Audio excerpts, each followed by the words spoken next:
दोस्तों नमस्कार, स्वागत है आप सुन जो अभी तक की में। आइए देख लेते हैं विद्यार्थी जीवन से प्रमुख खबरें। उत्तर प्रदेश लोक सेवा आयोग के आरओ एआरओ परीक्षा, वहीं बिहार लोक सेवा आयोग के 17वीं पीपीएससी प्री परीक्षा, क्या कुछ बदलाव होने जा रहा है। वहीं टीजीटी पीजीटी की परीक्षा की तिथि क्या हो सकती है। पुलिस कांस्टेबल का रिजल्ट कब देखने को मिलेगा।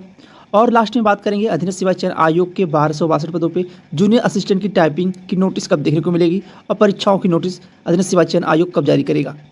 अगर आप चैनल पर नए हो तो चैनल सब्सक्राइब कर लें और शेयर भी करिएगा। आइए बात करते हैं विस्तार से।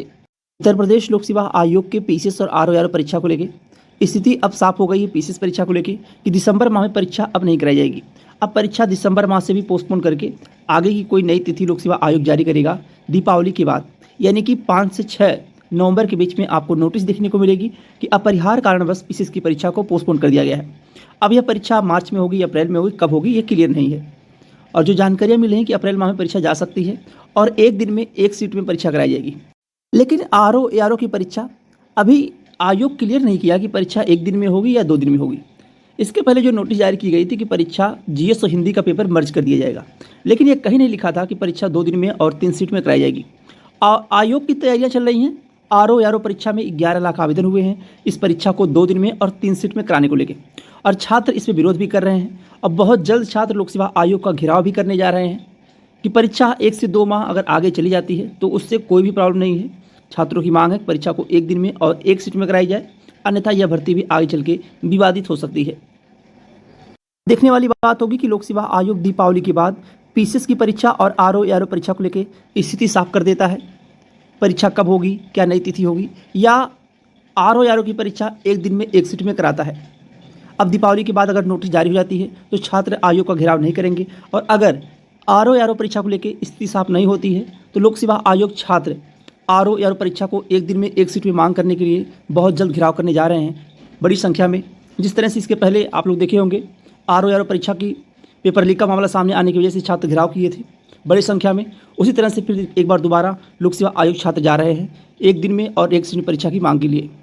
वहीं बिहार लोक सेवा आयोग के 17वीं बीपीएससी प्री परीक्षा को लेकर बिहार लोक सेवा आयोग की पीसीएस प्री परीक्षा को लेकर कोचिंग संचालकों से भी ली गई प्रतिक्रिया यहाँ आप लोग देख रहे होंगे। बीपीएससी 17वीं बिहार लोक सेवा आयोग ने पहली बार बुधवार को पटना के कोचिंग संचालकों को आमंत्रित किया। कोचिंग संचालकों से बीपीएससी 17वीं की परीक्षा के बारे में फीडबैक लिया गया। इस दौरान पूछा गया कि आयोग की परीक्षा को लेकर आपकी क्या राय है। इसमें भाग लेने आए शिक्षकों ने अपनी बात रखी, सुझाव भी दिए। आयोग ने कोचिंग संचालकों से अपील की है कि परीक्षा से संबंधित कोई भी गलत जानकारी को फैलाने से रोकें। यह शिक्षकों की जिम्मेदारी है। खासकर नॉर्मलाइजेशन को लेकर कई प्रश्न पूछे गए हैं, लेकिन आयोग ने बताया कि इस बार बदले हुए स्वरूप में परीक्षा होगी। प्रत्येक जिलों के प्रश्न पत्रों का रंग अलग होगा। आयोग ने बताया कि कई शिक्षकों से प्रश्नों का सेट लिया जाता है और किसका प्रश्न छप रहा है इसकी जानकारी किसी को नहीं होती है। यह सीलबंद होता है। कोचिंग संचालकों को आयोग की प्रश्न पत्रों की सेटिंग के बाबत प्रतिक्रिया जानने के लिए बुलाया था। आयोग के सचिव सत्यप्रकाश शर्मा ने बताया कि 11 से 15 नवंबर के बीच छात्रों के साथ संवाद किया जाएगा। यह संवाद बापू सभागार में होगा। इस बार 2031 पदों के लिए 4 लाख छात्रों ने अब तक आवेदन किया है। आवेदन की अंतिम तिथि 4 नवंबर है। वही परीक्षा 13 दिसंबर को होनी है। खैर अभी देखिए इसमें एक और मीटिंग होनी है, उसके बाद यह क्लियर हो पाएगा कि क्या परीक्षा 13 दिसंबर को होगी या परीक्षा पोस्टपोन की जाएगी। और अभी जो जानकारी मिल रही है कि परीक्षा दिसंबर माह में ही होनी है। दिसंबर माह में परीक्षा होगी। संभवतः यह परीक्षा अभी आगे टल सकती है, 25 दिसंबर तक परीक्षा कराई जाए। और अगर ज़्यादा आवेदन हो जाते हैं तो परीक्षा को 2 दिन में और 2 से 3 सीट में कराई जा सकती है। बिहार लोक सेवा आयोग में सीसेट का पेपर नहीं होता, आप लोगों को पता होगा, केवल एक ही पेपर होता है। जिस तरह से उत्तर प्रदेश लोक सेवा आयोग के सीसेट और जीएस का पेपर अलग अलग होता है, लेकिन बिहार लोक सेवा आयोग में केवल एक ही प्रश्न पत्र होते हैं। तो बिहार लोक सेवा आयोग में अगर आवेदन ज़्यादा होंगे, परीक्षा तो दिसंबर माह में ही तय है। दिसंबर माह से परीक्षा आगे नहीं बढ़ेगी, लेकिन 13 दिसंबर को परीक्षा हो यह भी क्लियर नहीं है। यहाँ पे 50-50% चांसेज है कि परीक्षा 13 दिसंबर से उठा के 24-25 दिसंबर को कर दी जाए या 25 दिसंबर के दिन कर जाए। आयोग की मंशा है परीक्षा को 1 दिन में 1 सीट में कराने की। अब इस पर अगर मीटिंग होती है, कुछ बदलाव होता है तो परीक्षा 2 दिन में और 2 से 3 सीट में कराई जा सकती है। खैर इसको लेके अब नोटिस आना बाकी है, मीटिंग के बाद ही कुछ क्लियर हो पाएगा। लेकिन परीक्षा की तैयारी आप लोग बीपीएससी 17वीं दिसंबर माह मान के अपनी तैयारी करिए। यह एक अच्छी बात है कि बिहार लोक सेवा आयोग अपनी परीक्षा से पहले सबका मत जानना चाहता है। चाहे कोचिंग सेंटर की बात करें, चाहे यहाँ पे आप लोग देख रहे होंगे 11 से 15 नवंबर के बीच छात्रों के साथ होगा संवाद, उसके बाद क्लियर करेगा परीक्षा को लेकर। वहीं बात करें अधीनस्थ सेवा चयन आयोग के 1262 पदों पे जूनियर असिस्टेंट टाइपिंग नोटिस को लेकर, तो नोटिस आप लोगों को नवंबर माह में देखने को मिल जाएगी। 10 नवंबर तक आपको जूनियर असिस्टेंट टाइपिंग की नोटिस देखने को मिलेगी, जो कि जानकारी निकल के आ रही है कि नवंबर के लास्ट में या दिसंबर माह में टाइपिंग कराई जाएगी 1262 पदों की। आप नवंबर लास्ट मान के अपनी तैयारी करिए टाइपिंग की। और परीक्षाओं की नोटिस जो आपको बताया गया था, स्टोनो, एक्सरे और डेंटल, कुछ ऐसे भर्ती विज्ञापन की परीक्षाएं जो छोटे छोटे विज्ञापन हैं, इनकी परीक्षा तिथि भी आपको नवंबर माह में देखने को मिल जाएगी। और नवंबर माह में 2-3 और नोटिस भी देखने को मिलेगी, 1-2 भर्ती विज्ञापन की भी जानकारी मिलेगी। अभी जो जे इलेक्ट्रिकल मैकेनिकल के छात्र हैं विज्ञापन के इंतजार कर रहे थे, दीपावली के बाद आयोग जाके अपनी बातें रखें, अन्यथा विज्ञापन आने में अभी और समय लग सकता है। अगर आप लोग प्रयास करेंगे तो आप लोगों को नवंबर माह में विज्ञापन देखने को मिल जाएगा। अन्यथा जो विज्ञापन पेंडिंग में हैं, आयोग के लेखपाल हो गया, जूनियर असिस्टेंट हो गया, स्टेनोग्राफर हो गया, और 1-2 नए विज्ञापन या विज्ञापन पहले देखने को मिलने लगेंगे, तो जे इलेक्ट्रिकल मैकेनिकल विज्ञापन आने में समय लग जाएगा। इसलिए अपनी बातें आप जाके आयोग में जरूर रखिए दीपावली के बाद।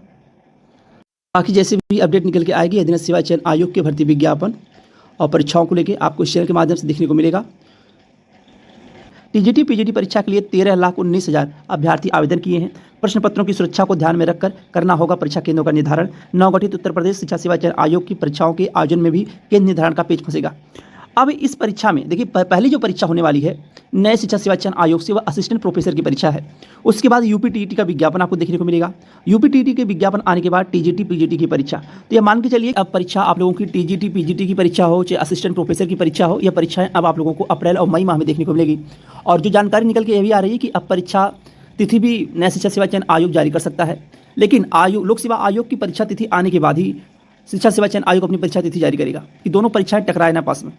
इसलिए जैसे ही लोक सेवा आयोग के पीसीएस की परीक्षा की तिथि नई और आरआरओ की परीक्षा क्या अपने समय से होगी या परीक्षा पोस्टपोन होगी, इसको लेकर जैसे भी क्लियर होगा, उसके बाद शिक्षा सेवा चयन आयोग भी नवंबर के लास्ट तक परीक्षा तिथि जारी कर देगा कि परीक्षा कब होगी, अप्रैल में होगी या मई माह में होगी। वहीं उत्तर प्रदेश में पुलिस कांस्टेबल रिजल्ट का इंतजार आप लोग 29-30 अक्टूबर के दिन कर रहे थे, लेकिन किन्हीं कारणों से रिजल्ट जारी नहीं हुआ। आप लोगों से बताया गया था कि दीपावली के बाद रिजल्ट देखने को मिल जाएगा, तो आपका रिजल्ट 5 से 6 नवंबर के बीच में जारी कर दिया जाएगा, यानी 4 के बाद कभी भी जारी किया जा सकता है आपका रिजल्ट। और फिजिकल आप लोगों को शुरू हो जाएगा नवंबर के लास्ट और दिसंबर माह से। और रिजल्ट को लेकर और जैसे भी अपडेट आती है इस चैनल के माध्यम से आपको जानकारी दी जाएगी। लेकिन अभी तक की जो जानकारी मिली है कि आपका रिजल्ट देखने को मिलेगा 5 और 6 नवंबर के बीच में। बाकी जैसे भी अपडेट निकल के आती है इस चैनल के माध्यम से सबसे पहले सटीक जानकारी के लिए चैनल सब्सक्राइब कर लें और शेयर भी करिएगा। आज के लिए बस इतना ही। बहुत बहुत धन्यवाद। जय हिंद।